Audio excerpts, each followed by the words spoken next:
திருநெல்வேலி மாவட்ட வழக்கறிஞர்கள் சார்பில் 10வது ஆண்டாக தைப்பூச திருவிழாவிற்கு பாத யாத்திரை செல்லும் முருக பக்தர்களுக்கு வழக்கறிஞர் சங்க தலைவர் ராஜேஸ்வரன் தலைமையில் அதிமுக கொள்கை பரப்பு துணை செயலாளர் பாப்புலர் முத்தையா தேநீர் வழங்கினார்.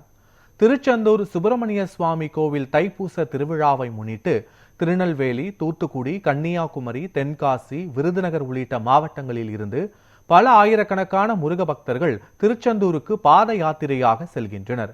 அவர்களுக்கு பல்வேறு தொண்டு நிறுவனங்களும் சமூக ஆர்வலர்களும் பொதுமக்களும் தேநீர், உணவு உள்ளிட்டவைகளை வழங்கி வருகின்றனர். இதேபோல திருநெல்வேலி மாவட்ட வழக்கறிஞர்கள் சார்பில் வழக்கறிஞர் வானுமாமலை ஏற்பாட்டில் நெல்லை மாவட்ட நீதிமன்றத்திற்கு எதிர்புறம் 10வது ஆண்டாக திருச்செந்தூருக்கு பாத யாத்திரையாக செல்லும் முருக பக்தர்களுக்கு தேநீர் வழங்கும் நிகழ்வு நடைபெற்றது. வழக்கறிஞர்கள் சங்க தலைவர் ராஜேஸ்வரன் தலைமையில் அதிமுக கொள்கை பரப்பு துணை செயலாளர் பாப்புலர் முத்தையா, வழக்கறிஞர்கள் பாலகணேசன், பட்டை ரமேஷ் உள்ளிட்ட வழக்கறிஞர்களும் முருக பக்தர்களுக்கு தேநீர் மற்றும் பிஸ்கெட் வழங்கினர்.